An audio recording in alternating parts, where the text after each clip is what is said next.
ज्ञान गुण सागर, जय कपीस तिहुँ लोक उजागर।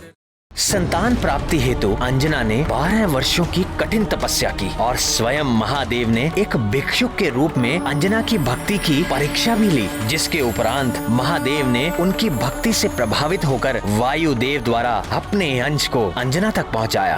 गर्भ धारण करते ही अंजना के भीतर एक असाधारण शक्ति का विकास होने लगा। महाबली हनुमान ने अपनी लीला गर्भ काल में ही आरंभ कर दी थी। जन्म से पहले ही सभी देवी देवता और सप्तऋषि गण उनकी रक्षा हेतु उपस्थित होने लगे। सभी देवियां अंजना की गोद भराई के लिए भी स्वयं उपस्थित हुईं, परंतु अंजना की खुशियों को दुष्ट वाली की दृष्टि लग चुकी थी, जिसने अजन्मे हनुमान को गर्भ में ही मारने की ठान ली थी और इसलिए उसने अंजना को विष से भरी खीर दी। आज मैं आपको बताऊंगा कि क्या हुआ जब अंजना ने विष का सेवन किया।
अंजने, ये अचानक क्या हो गया प्रिय?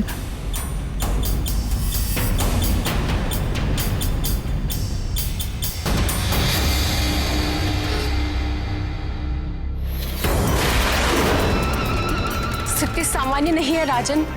महारानी को तत्काल उपचार की आवश्यकता है। हमें तुरंत ही नगर की ओर लौटना चाहिए।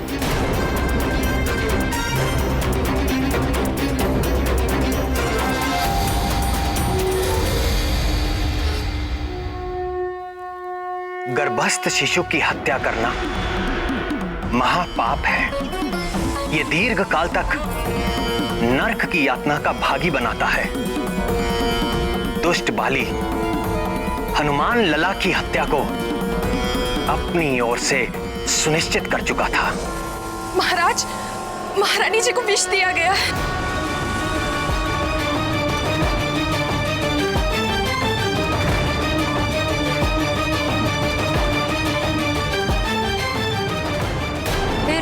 क्या हुआ नाथ? फिर जो हुआ उसकी अपेक्षा किसी ने ना की थी। जाओ, कोई शीघ्र ही राजवैद्य को बुला कर लाओ।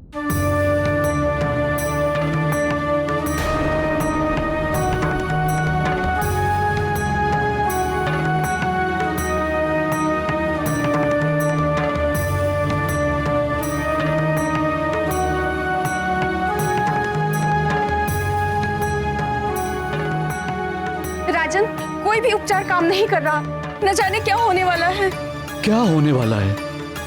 कुछ नहीं होने वाला है। कुछ नहीं हो सकता मेरी अंजना और मेरे पुत्र को। तुम खड़े खड़े देख क्या रही हो? चवर डुलाओ महारानी को।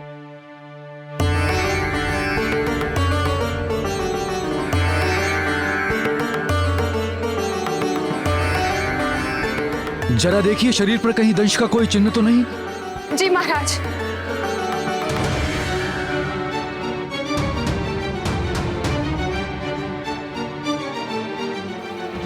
नहीं महाराज, कोई भी चिन्ह नहीं है। अर्थात ये किसी सर्ववृश्चिक या लूता का विष नहीं है। महाराज, जिस वेग से महारानी जी मूर्छित हुई है, उसे देखकर लगता है ये कोई स्थावर विष नहीं है। तो फिर? निश्चित ही ये कोई मिश्रित धातु से बना कृत्रिम विष है। जब तक विष की प्रवृत्ति निश्चित नहीं हो जाती, तब तक वमन की औषधि भी निश्चित नहीं की जा सकती। और जाइए जाकर देखिए राज्यवेद क्यों नहीं आए अभी तक।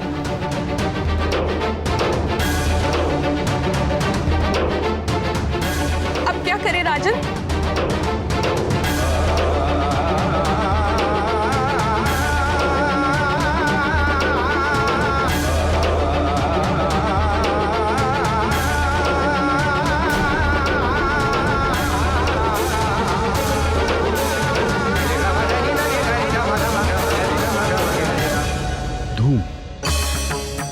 धूम धूम देना होगा।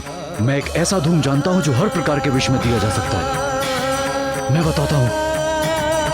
हल्दी, मधु, घी, सेंधा नमक, पुराना गुड़, शीघ्र धूम तैयार किया जाए। महाराज, यदि इस धूम से भी कुछ लाभ ना हुआ तो हमें बलपूर्वक महारानी जी को वमन कराना होगा। मैं जाकर औषधियों का प्रबंध करके आती हूँ। जाओ, शीघ्रता करो। जी महाराज।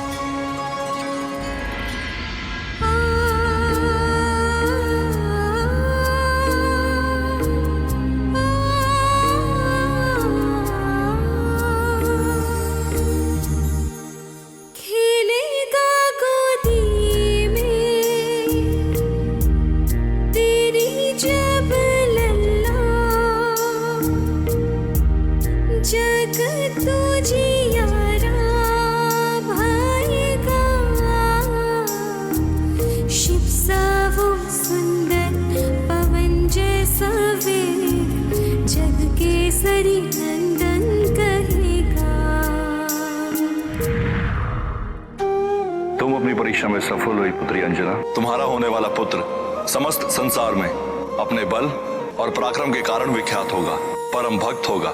नन्ही अखियों में चमकेंगे सूरज, चमकेगा और चंदा, अग्नि सा तेज मुख पे रहेगा, खेलेगा गोदी में जब लल्ला, ओजस्वी बलशाली ज्ञानी वो होगा, चारों युग में पूजित रहेगा, चारों युग में पूजित रहेगा। अंजने, आंखें खोलो अंजने, तुम शीघ्र ही स्वस्थ हो जाओगी प्रिय। और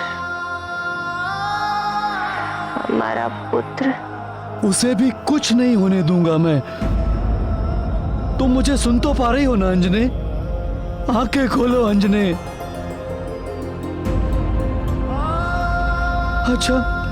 अच्छा ये बताओ, हमारा होने वाला पुत्र कैसा होगा प्रिय?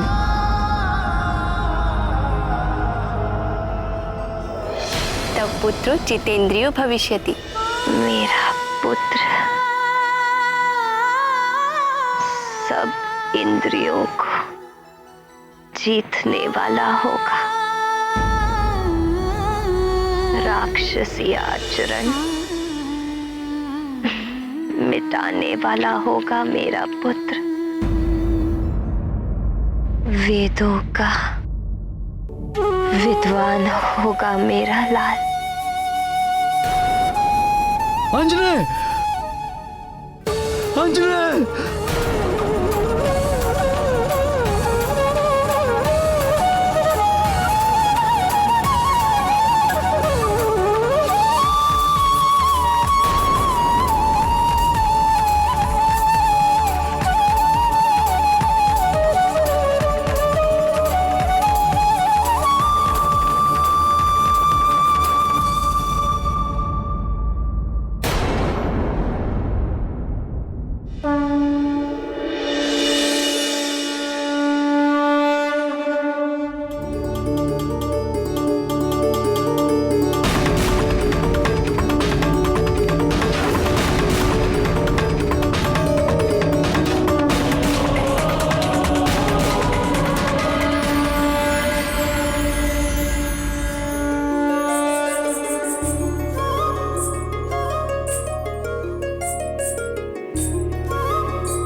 महाराज, मैं वामन की औषधियां ले आई। शीघ्र लाओ। किंतु महाराज, इन औषधियों से महारानी का उपचार हो पाएगा या नहीं, ये निश्चित नहीं है। आप स्वयं जाकर राजवैद्य को बुला लाएंगे तो अच्छा होगा।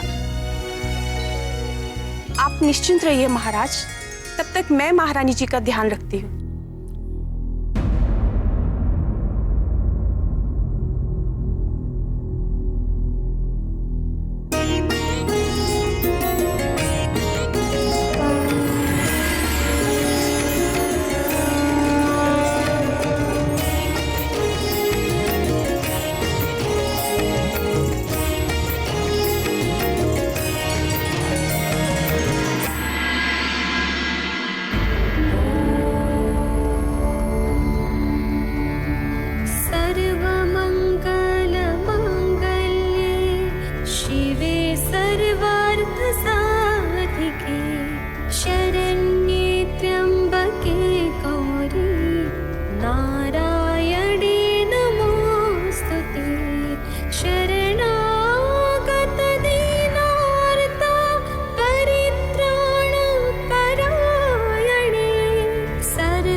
सर्वशक्ति समन्विते भयेभ्यस्त्राहि नो देवी दुर्गे देवी नमोस्तुते। रोगानशेषानपहंसि तुष्टा दृष्टा तु कामान् सकलान् अभीष्टान् त्वामाश्रितानां न विपन्नराणां त्वामाश्रिता ह्याश्रयतान् प्रयान्ति।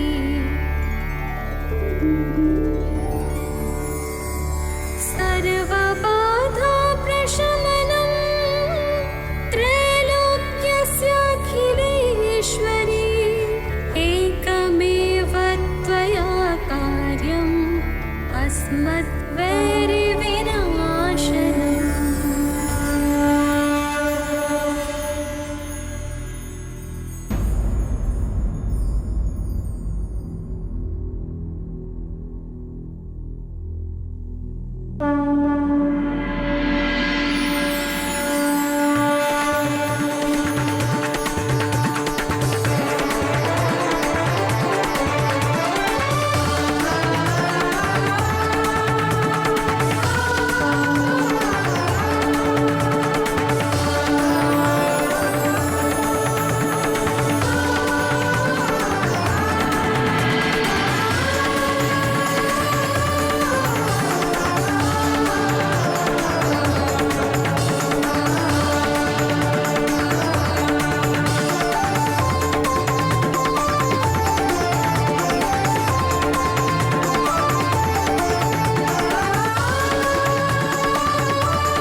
स्वामी, आप?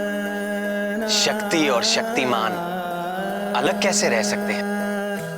आप यहाँ आई इसलिए मुझे आना ही पड़ा। जगत प्रसिद्ध है कि सारे जीव आपकी सेवा करते हैं और आप अपने समस्त ऐश्वर्य से केवल मेरी सेवा करती हैं। किंतु आज तो आपने एक परिचारिका की भांति सेवा करते हुए सारी रात बिता दी। ये क्या रहस्य है देवी? आपके लिए क्या रहस्य है जगदीश्वर? अंजना और उसके अजन्मे पुत्र की रक्षा करना तो मेरा परम धर्म है।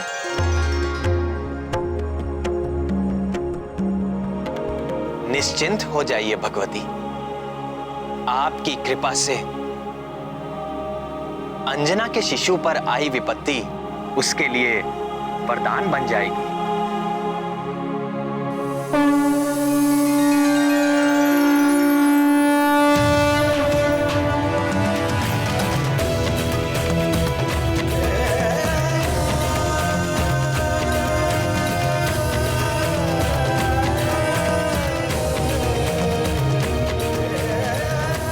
और आगे भी आने वाली बाधाएं आपके आशीर्वाद से आपके प्रिय आंजनेय के लिए सफलता का द्वार बन जाएंगे।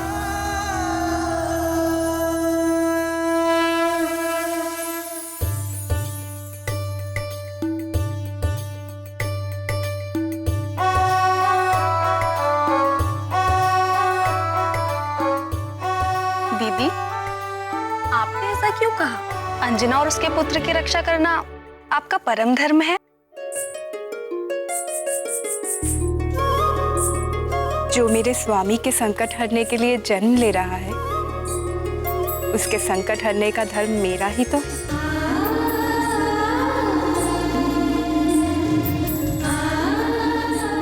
उस रात सुमेरु पर्वत पर अंजना की परिचर्या करते हुए मैं अपने स्वामी की ही सेवा कर रही थी।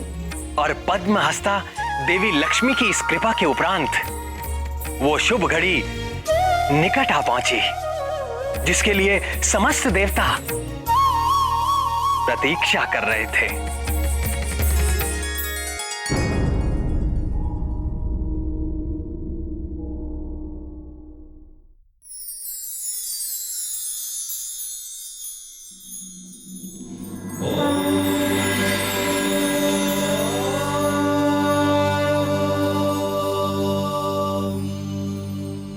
उठो अंजना।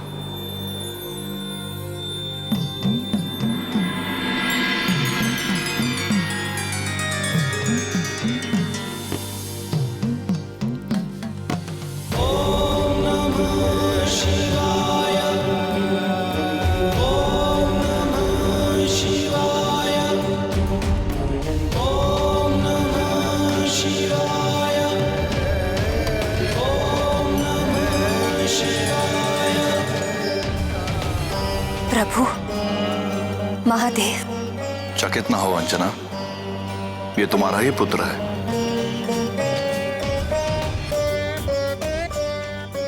यह वही पुत्र है जिसके जन्म के हेतु तुम्हें देवलोक से पृथ्वी पर आना पड़ा। यह वही पुत्र है जिसके जन्म की प्रतीक्षा में तुमने दीर्घकाल तक निसंतान रहने का दुख सहन किया। यह वही पुत्र है जिसे पाने के लिए तुमने 12 वर्षों तक कठिन तपस्या की थी।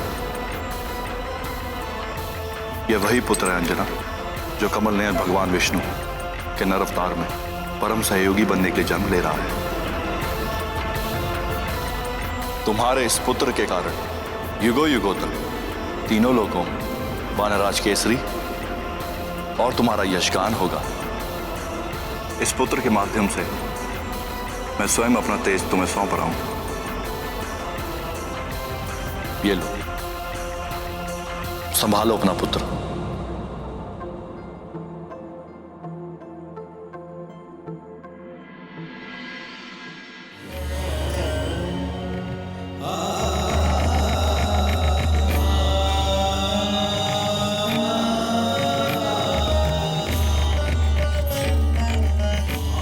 यशस्वी भव।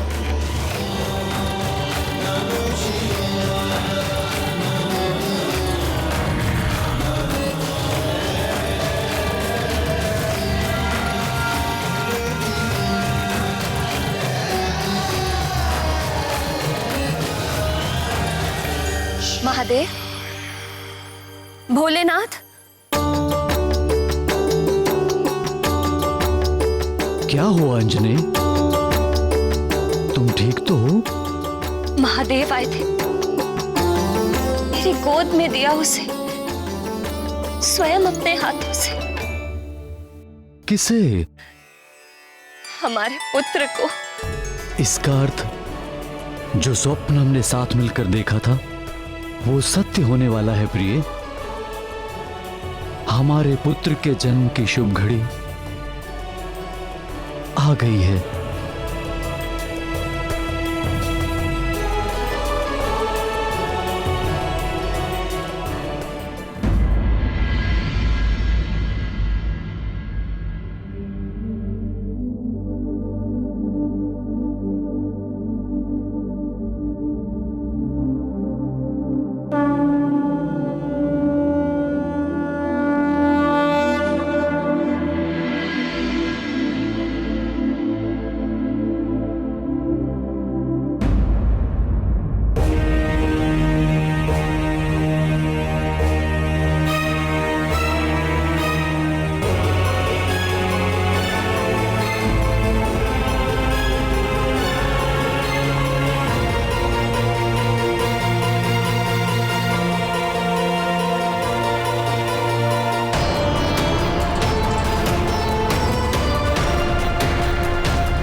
चैत्र शुक्ल पूर्णमासी, मघा नक्षत्र, मंगलवार, संकट मोचन महाबली हनुमान का मंगलकारी जन्म हुआ।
अंजने, मैं यहाँ हूँ। तुम ठीक तो हो ना अंजने? ये कैसा अंजने? मुझे कुछ नहीं हुआ। किंतु ये कैसा अद्भुत प्रकाश है, मुझे कुछ दिखाई नहीं दे रहा है प्रिय। ये हमारे पुत्र का तेज है।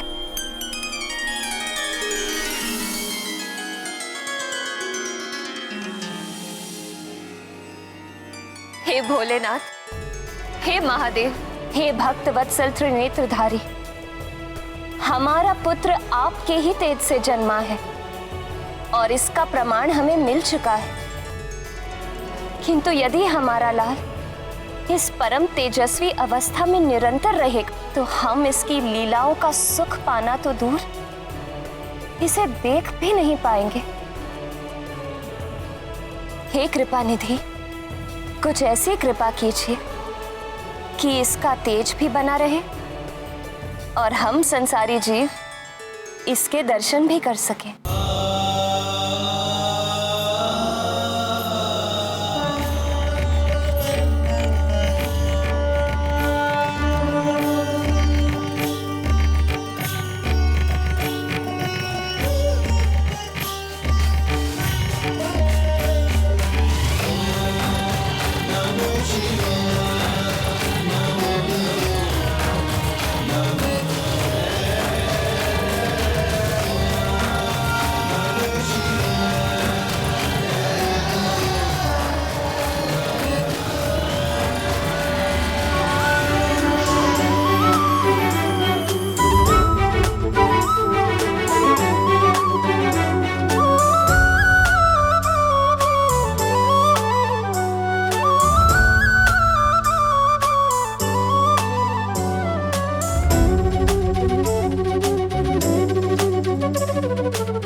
वर्षों की कठिन तपस्या और उससे भी अधिक वर्षों की प्रतीक्षा के पश्चात उन्हें पुत्र मिला था। केसरी और अंजना के लिए सब कुछ जैसे स्वप्न था, वो मधुर स्वप्न जो उन दोनों ने मिलकर देखा था और साकार होकर उनके सामने आ गया था। जय राम भक्त हनुमान, जय राम भक्त हनुमान, जय राम भक्त हनुमान। महादेव का तेज विशेष प्रगट भयाले वानर वेश, आया करने लंक दहन वो अगन रूप हो नहीं सहन, करेगा खेल में सूर्य ग्रहण, प्रगटा जग में कौपीन पहन, सुन केसरी के करुण पुकार, हनुमत खींचे सब तेज अपार, लोकों से अद्भुत तेज ढला, दर से सब ही हनुमान लला, हर्षे सब ही आनंद मेला, दर से सब ही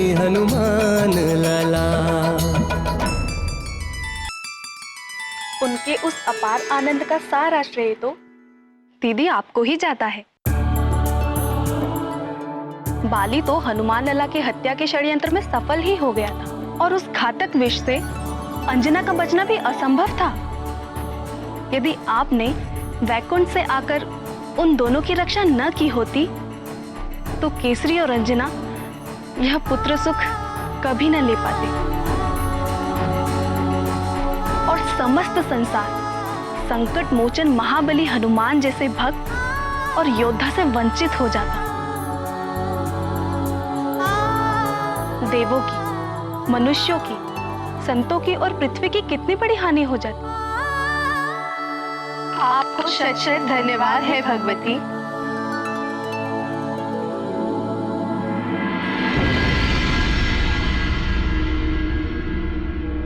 मेरा पुत्र, मेरा अपना पुत्र, हमारा पुत्र, हम दोनों का पुत्र। तुम इतने प्यारे क्यों हो? कितना सुंदर है ये, कितना प्यारा। मैंने इतना सुंदर शिशु आज तक नहीं देखा। सभी माता पिता को ऐसा ही लगता है। नहीं नहीं, सच अंजनी, देखो इसमें कुछ विशिष्ट बात है। कितना अद्भुत है ये, कितना सुंदर, कितना प्यारा। क्या तुमने कभी देखा है इतना सुंदर शिशु? नहीं देखा। तुम बहुत ही असाधारण हो, किंतु मैं ऐसे किसे किसे कहकर क्यों पुकार रहा हूं? हमें अपने पुत्र को कोई नाम देना चाहिए। किंतु परंपरा के अनुसार नाम तो नामकरण के समय ही रखा जाएगा। हाँ, किंतु नामकरण के पूर्व एक गुप्त नाम रखने की भी जो परंपरा है। तो क्या नाम रखें इसका? मैं बताऊं उनका क्या नाम रखा गया होगा? महातेजा, क्योंकि जन्म लेते ही उनके शरीर से निकला वो दिव्य तेज तीनों लोकों में फैल गया था। नहीं नहीं, उनका नाम रहा होगा महोदर, क्योंकि हनुमान के गर्भ में आते ही अंजना की भूख और भी अधिक बढ़ गई थी। मेरे विचार से तो ये दोनों ही नाम नहीं हो सकते थे। क्यों नहीं हो सकते? क्योंकि सब कुछ संभव हुआ महादेव के आशीर्वाद के कारण। फिर तो निश्चित ही हनुमान लाला का नाम शिवदत्त रखा गया होगा, या फिर रुद्रांश। वायुदेव के नाम पर भी तो उनका नाम हो सकता है, जैसे कि पवन पुत्र। नहीं नहीं, प्रथम नाम होगा, वो भी गुप्त नाम।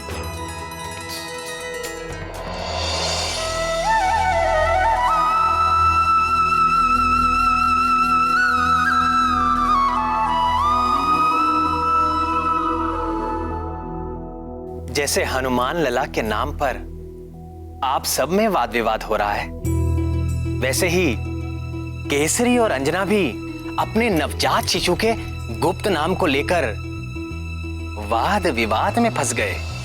अपने लंबे वैवाहिक जीवन में प्रथम बार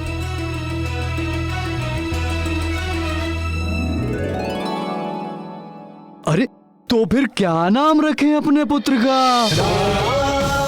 इसके नाम से आपके बल, गुण और पराक्रम का पता चलना चाहिए। देखने में तो तुम्हारी तरह कोमल, सुंदर और सुखदाई है।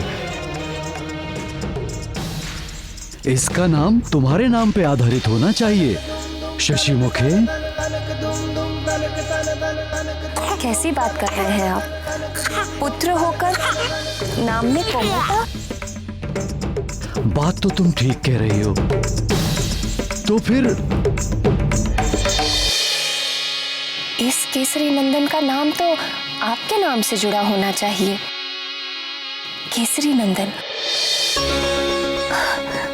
ये नाम सुनने में कितना अच्छा लगता है। नहीं नहीं, तुमने इस पुत्र की प्राप्ति के लिए 12 वर्ष कठिन तपस्या की है। तुम्हारे इस विकट तप से भगवान भोले शंकर प्रसन्न हुए और हमें यह पुत्र रत्न प्राप्त हुआ। इसका नाम तुम्हारे नाम पे ही आधारित होना चाहिए। जो पुत्र हमें अंजना की तपस्या के फल स्वरूप मिला है उसका नाम अंजने होना चाहिए। आंजने? नहीं नहीं नहीं, हाँ अंजने। आंजने में वो बात कहाँ? केसरी नंदन में आनंद आता है। अरे ये आनंद भी तो तुम्हारी तपस्या का परिणाम है। इसे हम अंजने ही पुकारेंगे। अंजने नहीं, केसरी नंदन। केसरी नंदन नहीं, अंजने पुकारेंगे हम इसे। आंजने नहीं, केसरी नंदन। केसरी नंदन नहीं, अंजने पुकारेंगे हम इसे। केसरी नंदन नहीं, अंजने होना चाहिए। आंजने नहीं, केसरी नंदन। अंजने। केसरी नंदन। केसरी नंदन। आंजने। केसरी नंदन। केसरी नंदन। इसे बार बार केसरी नंदन क्यों कह रहा हूँ? केसरी नंदन। श्रीमन नारायण नारायण हरे हरे। हे नाथ, नारद जी वहां भी पहुंच गए। और ये तो दुष्ट बाली को अजन्मे हनुमान लाला के प्राण लेने के लिए जाया था। केसरी और अंजना के पास जाने के पीछे देवर्षि का क्या उद्देश्य था प्राणवल्लभ? क्या कोई और षड्यंत्र होने वाला था? प्रणाम देवर्षि। आसन ग्रहण कीजिए मुनिवर। अरे आप कष्ट मत करिए माते, हम आपको कष्ट देने नहीं, हम तो आपके और आपके इस दिव्य पुत्र के दर्शन करने के लिए आए हैं।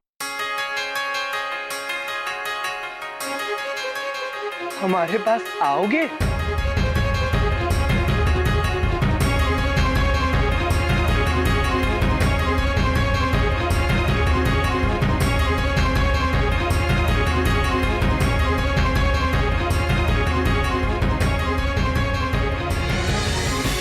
काल कर्म गुण दोष सुभाऊ, कछु दुख तुम्हें व्याप ही काऊ।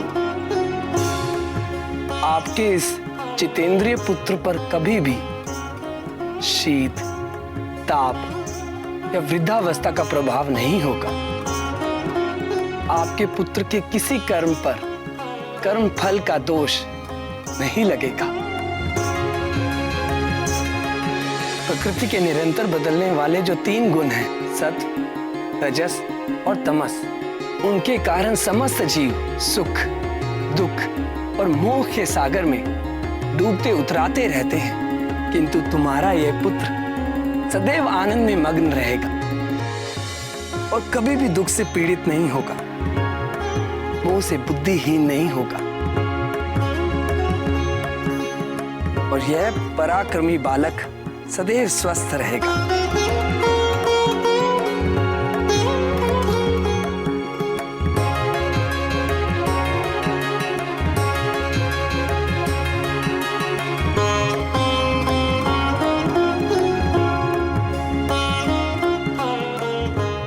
सर्व माया विभंजक, अर्थात सारी मायाओं को तोड़ने वाला।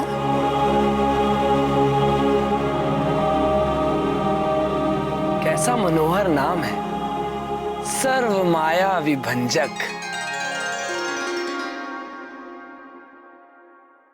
मेरे एक नाम को सुनकर आप दोनों घबराइए मत। आपके पुत्र के तो अनेक नाम होने वाले हैं। हाँ, प्रथम गुप्त नाम रखने का जो अधिकार था उसका उपयोग तो आपने कर ही लिया। किंतु महामुनि, हम तो अभी तक एक नाम पर ही एक मत नहीं हो पाए। मैं जानता हूं वानर राज, किंतु आपके ये दोनों नाम बालक के कानों में इतनी बार गए कि वे दोनों ही उसने स्वीकार कर लिए। क्यों केसरी नंदन? अंजने,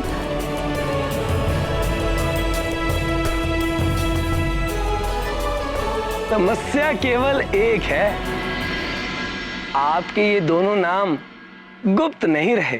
जहां नारद की उपस्थिति हो वहां कोई भी बात गुप्त कैसे रह सकती है। भजमन नारायण नारायण हरे हर। तुम्हारे इस विलक्षण बालक के ज्ञान, भक्ति व पराक्रम के दोनों नाम सारे जगत में और युगों युगों तक केसरी और अंजना के नामों का बार बार उच्चारण करेंगे।